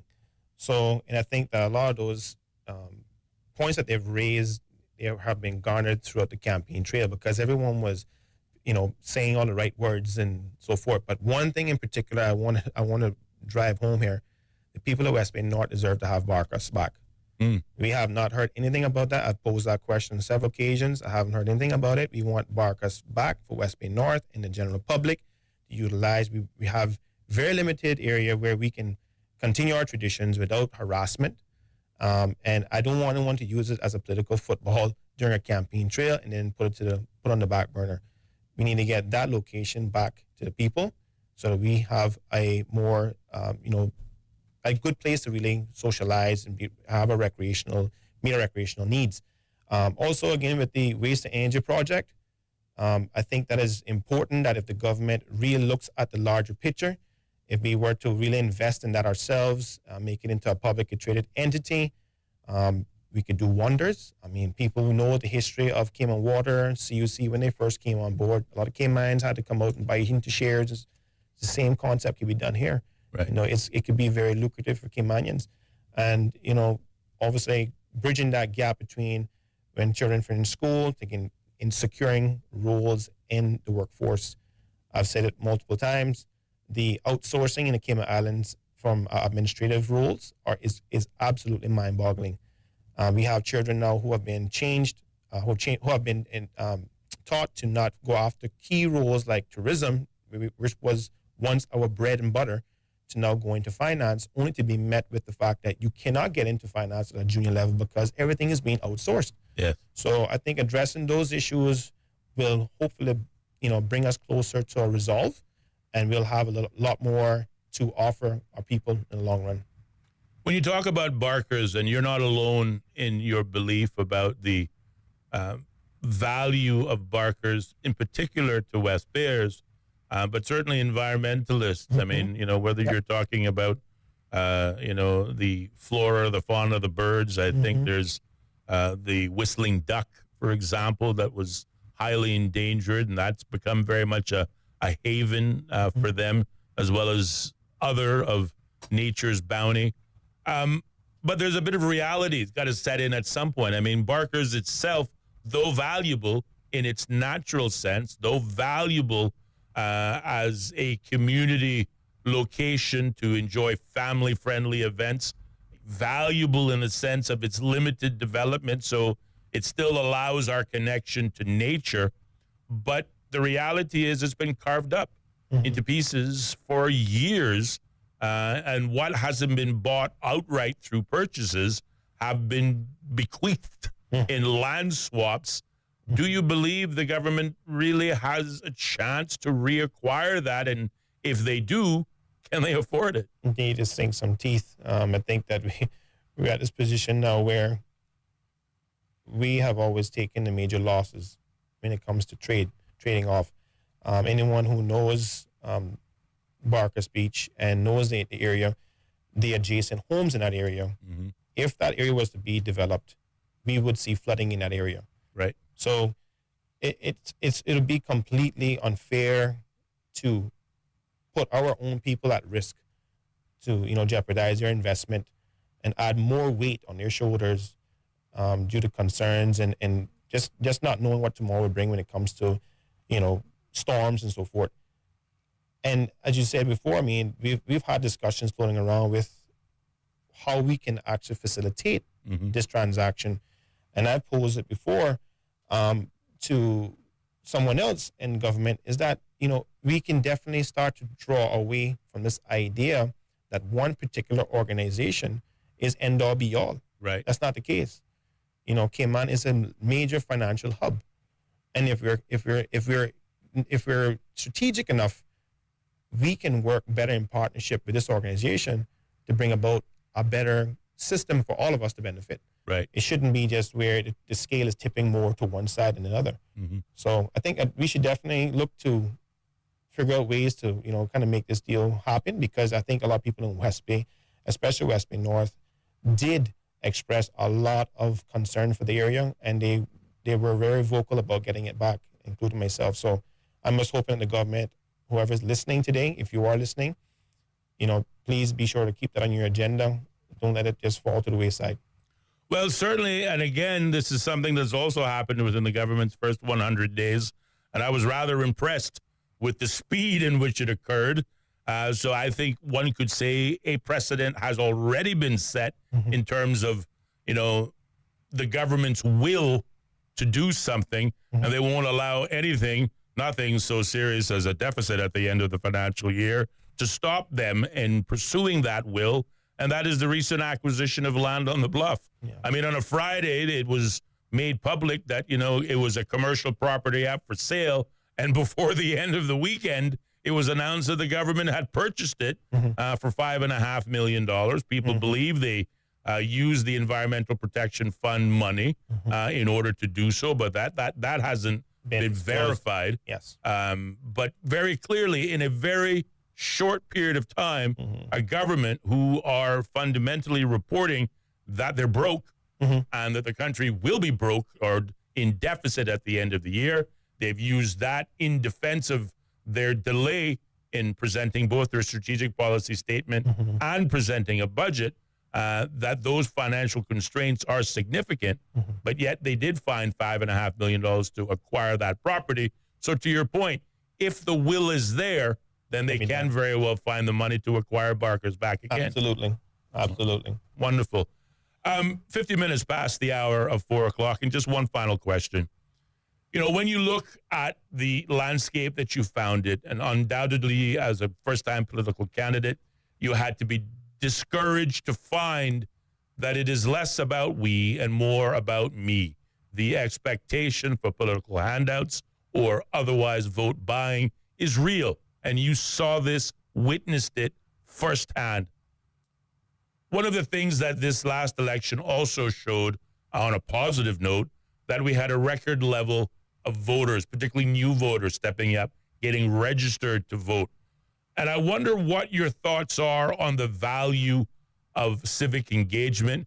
Do you still believe that young people, your message to them is to get registered to vote in an environment that is less about nation building and is seemingly more about individual building? Is there still value or a point for the next generation young persons to even participate in the democratic process in the Cayman Islands? Absolutely. I encourage the younger voters to stay involved, get yourself registered to vote. Your voice matters. It shouldn't just matter on election day. It should matter throughout each and every term. So to the young voters, I know that sometimes it may be discouraging, but believe me, you have to go through the storm before you can enjoy the calm. You guys are the ones who are now going to have to educate our elderly about, maybe past decisions that may have impacted us and our families. And that was one of the eye openers for me was, sitting down with some of the more senior people and explaining where they may have went wrong with certain decisions and where we have went wrong as a country. It was really, as I walked away from those conversations, it was an eye opener for me even more. Even though I studied it, it was just that awe of knowing we are now responsible to taking this baton and trying to bring the message home and try to teach our elderly about where we may have went wrong and how we can improve how we vote. So to the younger voters, again, I know it's a huge responsibility, but it's up to you, it's up to the new generation to really step out into the light and actually do what is necessary for our country. Indeed. I wonder, and I said I had one question, just one follow-up to the new registered voter, the younger voter. It's oftentimes been said that the priorities have shifted from perhaps our father's generation and what their issues were, whether you vote for a group or an independent, what are the important issues from one generation to the next. It's been said that the younger people think different than the generation that came before them. What is important to them was not important to those who came before them. Was that something you also experienced when you met with some of these young people? Yes, definitely. I mean, a day of technology is very easy to get information. It's at your fingertips. And I think that's what puts the younger generation at an advantage. We have people that are dedicated to educating themselves each and every day, staying involved, utilizing these avenues like social media, your platform, and other platforms in the island to stay informed and make their own conclusion. Right. So I am definitely encouraged by this new generation, and I feel that they will play a key role in how we change how we govern our country. Indeed. Well, there were a high number of candidates in this last election. I don't believe we broke any records in terms of candidates. We did break records in terms of voters. And to your point, you haven't said one way or the other whether you're going to do it again, but I'm getting a sense that, you've tried it, didn't work. Now you're going to, focus on what matters to you. And I completely understand that, and I respect that. What would you say, though, to the next budding politician, someone in your age group, maybe even younger than you, who might be today looking at the landscape and saying, I think I could do this job? What would your message be to the next crop of political candidates here in the Cayman Islands? Yeah, just come in being humble. There's no room for ego. There's always room for growth. There's every day is a day to learn. And, just be prepared, coming into the political arena. You will be met with challenges, and you have to have thick skin. Like I said to someone, in my younger days, I was always quick to resolve an issue. I didn't back down from people, but obviously being an adult and having children, you got to set an example. And it was hard times to like sit back and hear the false allegations and stuff spewing around just to kind of wave votes in certain directions. But you know what? I looked at it as also an eye opener for me. It was, I think that the new person running for election really need to do their homework. As I said before I put myself in a position to run, I ensure to have a backup plan. So I think that's important. But not to, I haven't really made a decision on whether or not I won't be running again. As I said before, I think this first year, I just need to focus on my career and get some things aligned. And then when it comes close to that time, and give it some time after the 1 year, then I can reassess the environment. All right. And I guess one last question. In terms of the future elections, do you think the time of the independent is over and future elections will be won and contested successfully by groups or parties? Or do you think the independents still have a shot at making a difference in the political landscape of the future?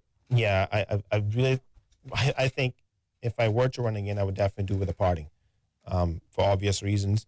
I don't think that Cayman really wants, because at the end of the day, it's an image. It portrays an image of unity. Seeing you as an independent sometimes is hard to get your message across, and having that support and backing where you're with a party, whatever jurisdiction, whatever district you go into or constituency, you have the support of the party. So, I've always said this. I even had this, one of my old companies a few years ago. I remember buying a brand new truck just to prove a point. I said, I'm going to buy a brand new truck. I haven't made any changes to my service line, but just having that brand new truck would increase my client service. And lo and behold, within I got a new truck, people started calling, and it's like because people love what it presents imagery, right? They see success, they see a group of people working together, they want unity, they want structure. So I think me being an independent and also being a first-time candidate, it really did play against me in this campaign. Absolutely. Well, Jermaine, I want to congratulate you. I want to thank you for stepping up to the plate. The world isn't always determined in terms of those who win, but those who try and those who keep trying. And I think it is encouraging that a person such as yourself, from the background that you come from, the ambition you have, the patriotic drive that led you to run for office, I take those to all be a credit to you as an individual and as a Caymanian. I'm proud of you. Thank you. And regardless of the result at the end of the last election, I don't think it diminishes you one bit, but only matures you further. And I do believe your future is going to be bright, whatever road you choose. And I just want to thank you for being our guest. I thank you for running for office. And I thank you for the contributions you have yet to deliver to this lovely country we both call home. Absolutely. Amen. Thank you for being with us this evening. And again, to the listening audience, if you enjoyed this conversation or if you missed any part of it, check us out on our webpage, www.straighttalk.ky, and you can hear any aspect of the show you missed. But Jermaine Ebanks-Hurlston, been a pleasure hosting you here on Straight Talk tonight. Bobo. The BBC's From Our Own Correspondent. In today's Russia, no one is allowed anywhere near the political stage if they pose a serious challenge to Vladimir Putin. Stories and reflections from our reporters around the world. There is a major sense of insecurity here. More people are coming in from Sudan every day. From Our Own Correspondent from the BBC. The home of the BBC World Service. This is Bobo FM. How can we understand the world better? The BBC World Service is a window onto the wider world. A vantage point from which to survey a new horizon. News, reports, and analysis from around the world. Stories we think matter. Different people from different societies. We get to the heart of global issues. News, stories, and global perspectives from the BBC World Service. The home of the BBC World Service. This is Bobo FM. Welcome to our newsroom here in central London. We place ourselves here at a little desk right in the thick of things. OS from the BBC. We can catch the very latest news from our colleagues, not just in this enormous room, but also from our colleagues around the world. I'm in the room where they're treating children. This is a combat zone. The situation after the typhoon is very complicated. It was a very tense situation. OS from the BBC. The home of the BBC World Service. This is Bobo FM. This is Bobo 103.1, powered by Health Services Authority. At Health Services Authority, they are committed to caring for you. They are Cayman's largest and longest standing healthcare provider, offering the most comprehensive range of inpatient, outpatient, and public health services at 9 different locations across all 3 islands. Across Cayman on 103.1 FM, online, and on your smart speaker. The home of the BBC World Service. This is Bobo 103.1. BBC News, hello, I'm Eileen McHugh. At least 15 people have been killed after a funicular tram derailed and crashed in the Portuguese capital, Lisbon. A number of others have been injured. The bright yellow car, which can hold around 40 passengers, was all but destroyed as it descended one of the city's steep streets. Alison Roberts is in Lisbon. There have been no official announcements about the causes of the accident. Both the company itself that runs the buses and trams in Lisbon and the authorities, the Transport Accident Investigation Authority and the criminal police are already announcing investigations. The police are on the spot. They're already doing their forensic work. So that is going on. The mayor of Lisbon has expressed his concern. He's declared 3 days of citywide mourning, and the government has also declared a day of national mourning tomorrow. A U.S. federal judge has overturned the Trump administration's decision to cut more than $2 billion in research grants to Harvard University. Judge Alison Burroughs ruled the move was unlawful retaliation after Harvard resisted White House demands to overhaul its governance, admission and teaching. Arunade Mukherjee reports. While blocking the Trump administration from cutting off research funding to the Ivy League school, the judge acknowledged that the university had been plagued by anti-Semitism in recent years and should have done more to counter it. But she said there was little connection between grant terminations and anti-Semitism. The judge wrote that the defendants used anti-Semitism as a smokescreen for a targeted, ideologically motivated assault on this country's premier universities. A victim of the late sex offender Jeffrey Epstein has said survivors are compiling a list of names of others who abused them, but they are too scared to release it yet. Lisa Phillips was speaking at a rally in Washington, demanding that more information on the well-connected financier be made public. Another woman said she would no longer be silenced. President Trump has described the victims' calls to release more information as a Democrat hoax. Education and medical groups have criticised plans by Florida's top health official to end all vaccine mandates, including those required for children to attend schools. The Florida Education Association, which represents school teachers, condemned the motion, saying it would make schools less safe.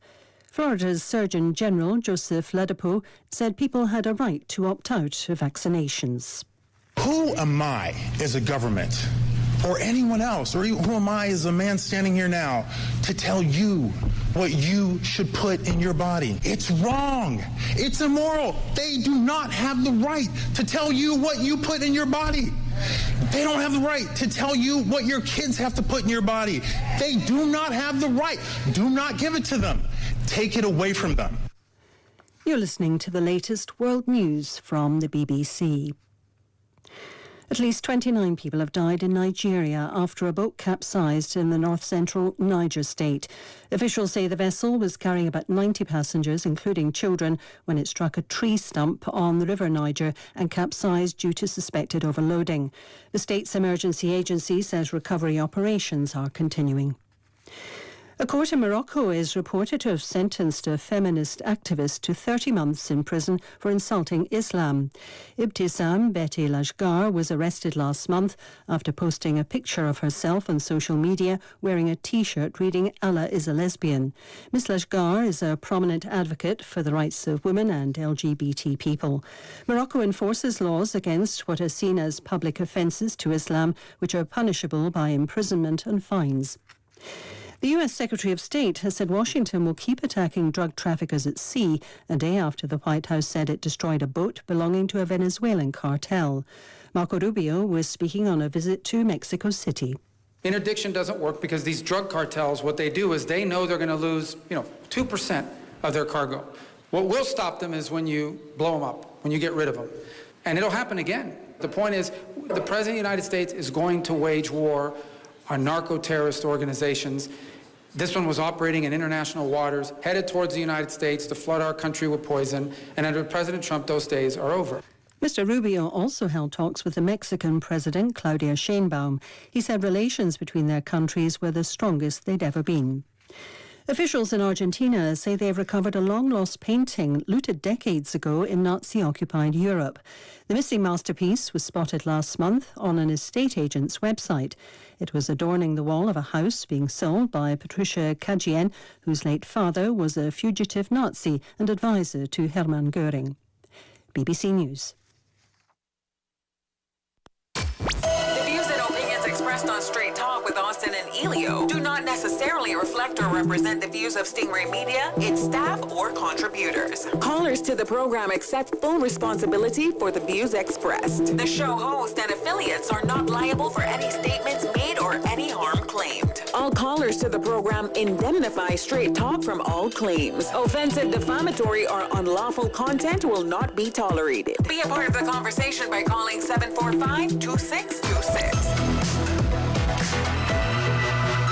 Now, here's Straight Talk with Austin and Ellio on Bobo 103.1. And welcome back, K-Man, to more Straight Talk here on Bobo 103.1 FM and simulcast live over YouTube and Facebook under the key search words Straight Talk Radio Show. You can also find us streaming live on the ACT Cruise Tourism page on Facebook, but likewise on our own webpage, www.straighttalk.ky, where at that website you can find a full and complete archive for all of our programs since launching this new program, Straight Talk, with myself and Ellio Solomon on the 10th of February this year. Speaking of which, I want to send a big hello and good evening to my colleague and co-host Ellio Solomon, who remains on leave but continues to work diligently in building some very important online infrastructure, which we believe will only improve the listening experience to you, our valuable listening audience.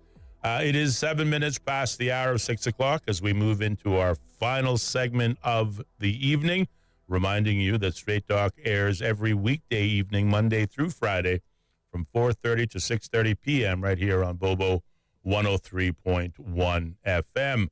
I think it is worthwhile reminding audiences, in particular Caymanian job seekers and in those who might otherwise seek to reclaim ownership in the hospitality and tourism space, of an upcoming jobs fair that is going to be available in the tourism and hospitality space. It's an open house that will be held next week at the Grand Cayman Marriott Resort. The two-day event will run on Monday, the 8th of September to the 9th of September, Monday and Tuesday, from 9 a.m. to 3 p.m., and will provide those participants who either come out seeking a working opportunity, a job, or perhaps even some of those businesses may still yet have a chance to register your interest in the hospitality space, but it will provide participants with insights into career opportunities within the tourism and hospitality sectors. Some hotel companies, including 1GT, the newest hotel, and of course the Grand Hyatt, the hotel currently under development, are expected to be in attendance, as well as other tourism companies such as Red Sail Sports. The two-day job fair has the full backing of at least two members of the National Coalition for Caymanian Government, but we suspect the wider government. But the two that come to mind immediately is the Deputy Premier, the Honorable Gary Ruddy, and the Minister for Caymanian Employment and Immigration, the Honorable Michael Miles.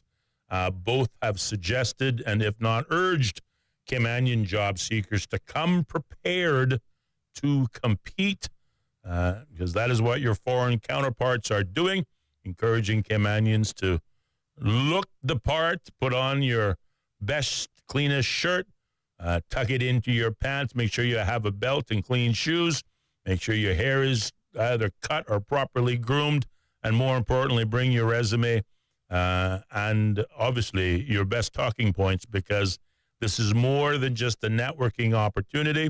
There will be jobs available, they promise, and the promise and commitment from the two government ministers is if you come out and genuinely show an interest, they will support and back you in your endeavors. So if you were ever seriously considering a job in the hospitality and tourism space, the government seem, again, from their public utterances, to want to make this happen, and they intend to put their, as we say in this part of the world, their backative, their political clout and influence behind it, encouraging private sector companies to hire those Caymanians. And again, after an election cycle businesses, all vying with their own special interest, are eager to please the incoming government.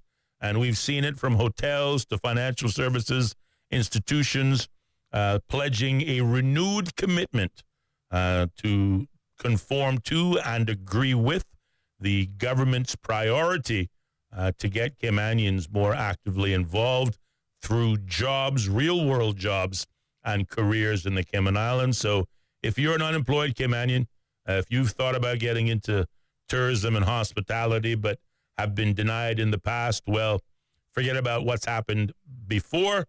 Focus on the opportunity that lies in front of you and participate in the upcoming jobs fair again that will take place next week, Monday the 8th and 9th, Monday and Tuesday, at the Grand Cayman Marriott Resort. A great opportunity, and we encourage our Caymanians to take full advantage of it. Of course, during the break, I took a little peek outside at the window because I operate in a windowless padded room. Take from that what you will.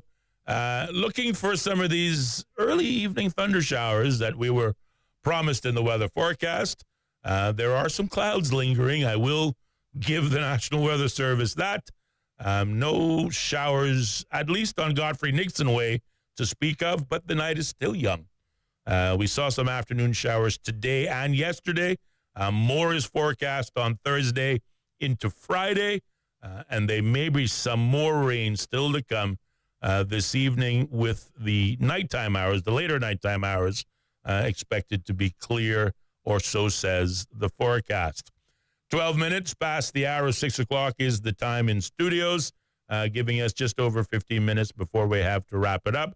The phone lines remain open, 745-2626. If you've got a comment, you've got a question you want to ask, a last-minute topic or otherwise, well, the floor is yours, should you wish to take advantage of it. A good opportunity for me to remind you of our scheduled guest on Friday.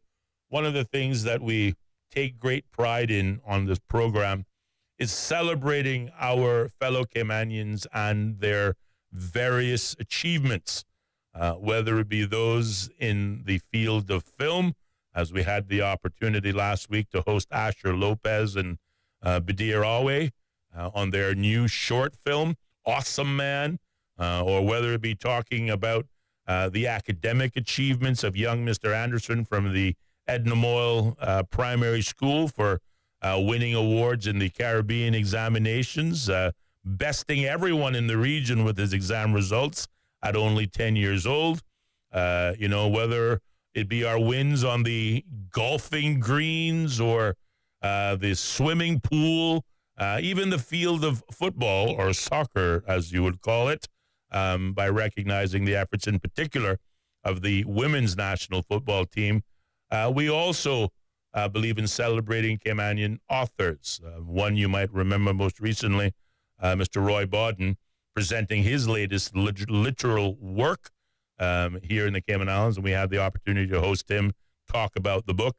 Well, this Friday, while some of you will be planning your weekend from early, and we know how Fridays are, but we will also play host to another renowned Caymanian author, Miss Corrine Dilbert Solomon will be our guest in studios, and she will unveil her latest book, which we're anxious to talk about. Matter of fact, I was supposed to get a copy of the book today so that I can start to read up on it and get a little sneak peek, if you will, ahead of our discussion on Friday. I'm still hopeful I'll get a copy before the moon sets tonight into early tomorrow morning. So I don't know quite much about the book or what its premise or its context will be, but I promise you by Friday I'll be fully informed, and I will be here with our guests to share those details as we celebrate,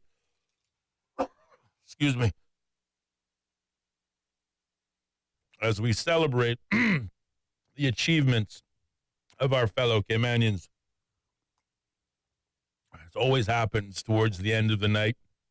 And again, this is the shortfall of not having my colleague in studios with me. You got to carry the weight. You got to talk a lot. And, well, the old voice sometimes it struggles and gets a little dry and a little ticklish, and, well, I cough sometimes, and that happens. But anyway, I know you'll bear with me and be patient with me. 16 minutes past the hour of 6 o'clock is time in studios. A couple of notable points in the headlines that we didn't have a chance to chat about earlier that I think are worthy of mention. An article that appeared in all of the media houses. I'm reading largely from the Cayman Compass, but also I think there were certain aspects here that I also took from Cayman News Service, and it is concerns, warning flags even, of both safety, security, and staffing issues that have been flagged by the Ombudsman's office at the police detention center. The police detention center has a fire alarm that hasn't worked for years, doors that are left ajar, leading to at least one escape attempt, and is regularly understaffed, according to the office of the Ombudsman. Suspects who are arrested by police or other law enforcement agencies are held temporarily at the Cayman Islands Detention Center, which is operated by the police service until they are released, bailed, or transferred to another facility. However, the Office of the Ombudsman has launched its own motion investigation into the facility following complaints it has received from members of the public citing safety concerns and pervasive drug use at the center. The Ombudsman's investigators who visited the holding center, located just off Fairbanks Road in Georgetown throughout June, uncovered quote-unquote serious and widespread concerns regarding prisoners' safety and health, deficiencies in security protocols, critical maintenance failures, and troubling gaps in officer training and general well-being, Ombudsman Ms. Sharon Rolston said in a press release about the findings. She added that given the severity and immediacy of these issues, her office determined that an interim report was necessary ahead of submitting the final report to Parliament. So again, I think that really identifies the seriousness of the concerns raised by the Ombudsman Office, and again, which emanated from the public domain, that whilst a more comprehensive and detailed report can be expected to be published with a number of recommendations, a lot of them that we've seen in the media already, but the fact that the Ombudsman will be also producing an interim report ahead of the final report really elevates the serious level, arguably much, much higher on this issue. The investigators say they found that the center's fire alarm system has not worked for several years and that no adequate explanation has been given as to how the fire alarm became non-functional in the first place, and also why it was allowed to continue dysfunctional for many years.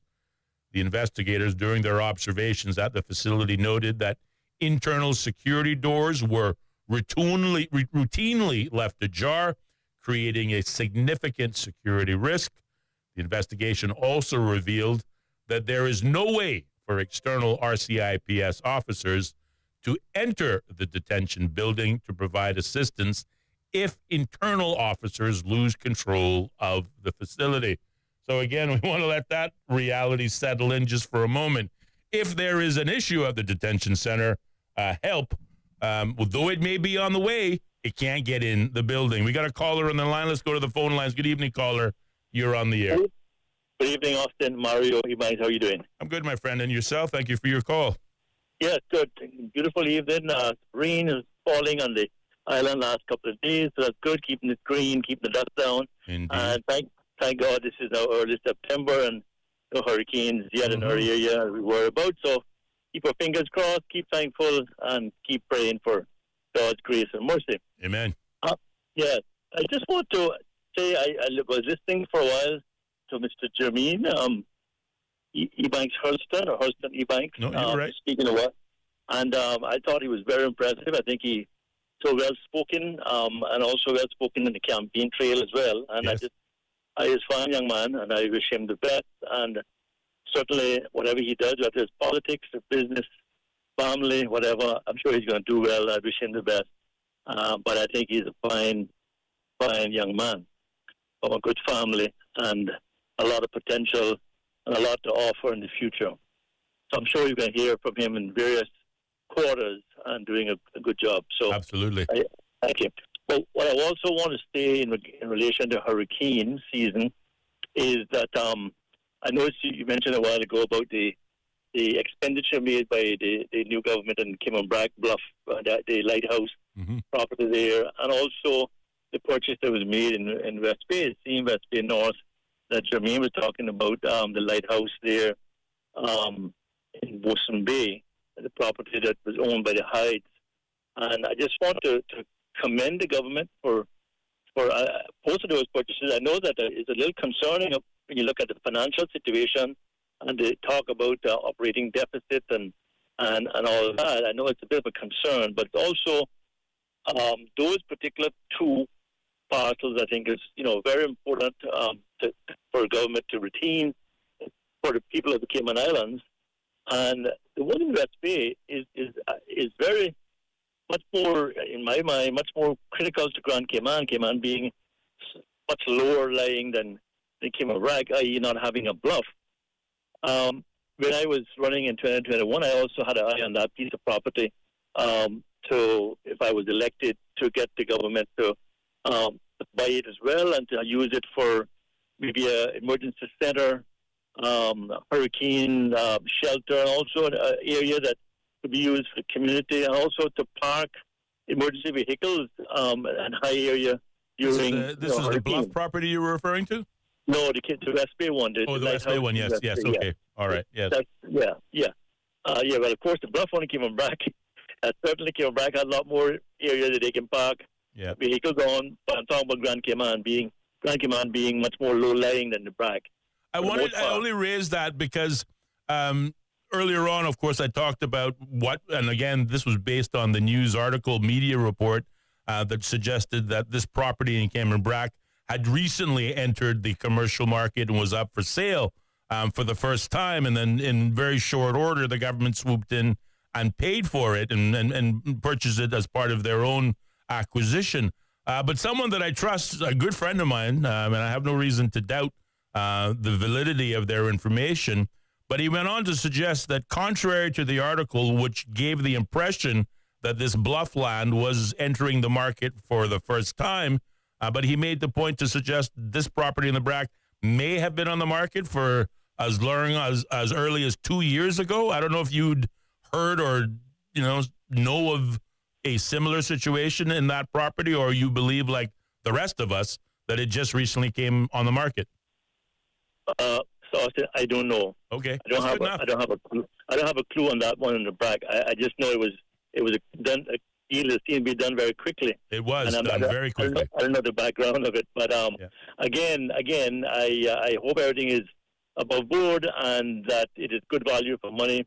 It's been properly valued, and the country getting value for money. It certainly is a good, critical location for tourism and for other things as well, navigation and whatnot, and also for public use. Yes. But the one in West Bay, like I say, in Bosun Bay area by the lighthouse, by the Lighthouse Gardens area there. Again, beautiful property, beautiful area, great view of the North Sound and all the way out the ocean there. And it's a lighthouse there, of course, and that said that it's a good spot for that kind of stuff. But I think it's an excellent spot for a emergency center, maybe a hurricane shelter, and like I say, an area to be staged for vehicles being stored during floods and hurricanes. So I want to commend the government for doing that. But again, as I always say, a plan. You have to have a proper plan, a long-term plan, and be frugal with limited resources, and not to compromise the future generations with expenditure and borrowing. But in this case, like I say, I want to commend them for that particular one, and the one in the Brack, providing that everything is value for money and above board. I thank you, sir, for your time. Always a pleasure, Mr. Mario. Thank you very much for adding your voice to our conversation, and again for reminding the public of the need once again for a national development plan. As he says, without a plan, then you plan to fail. And he's absolutely correct. Mario Ebanks, a regular contributor to our program. Thank you for taking the time to share your thoughts and comments. And again, it's, positive, taking it easy on the government, but congratulating them for doing something which in from his viewpoint was a positive and important step to take. So thank you for doing so. Just going back now that 27 minutes past the hour of 6 o'clock, we're almost at the closing point in tonight's program. But just going back to the Ombudsman investigation into the Cayman Islands Detention Center, which is located there off Fairbanks Road in Georgetown.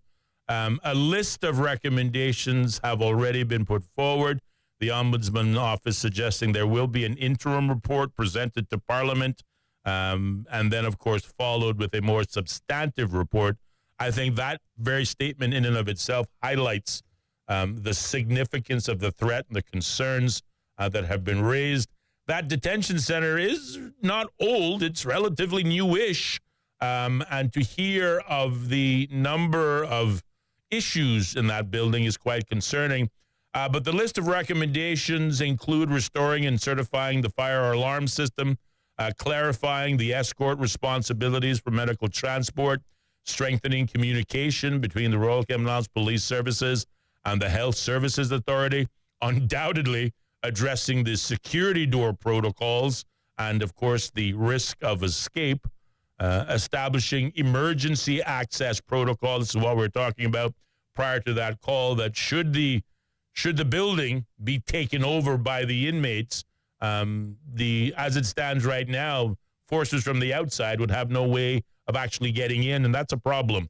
Improving the facility maintenance and incident reporting, eliminating the surveillance blind spots, addressing chronic understaffing, improving gender representation, mitigating overwork and stress, limiting long-term assignments, enhancing training access, and implementing custody police training programs are just a few of the recommendations that the Office of the Ombudsman have highlighted, suggesting that the detention center is in need of some very careful attention. Otherwise, it does pose a significant risk. So we thank the Office of the Ombudsman for this report, this revealing and shocking report, and hope that the government will take it seriously. This is all the time we have for you this evening. Thank you for those who joined us. Thank you for our guest. I'm Austin Harris, wishing Cayman a good night. See you tomorrow.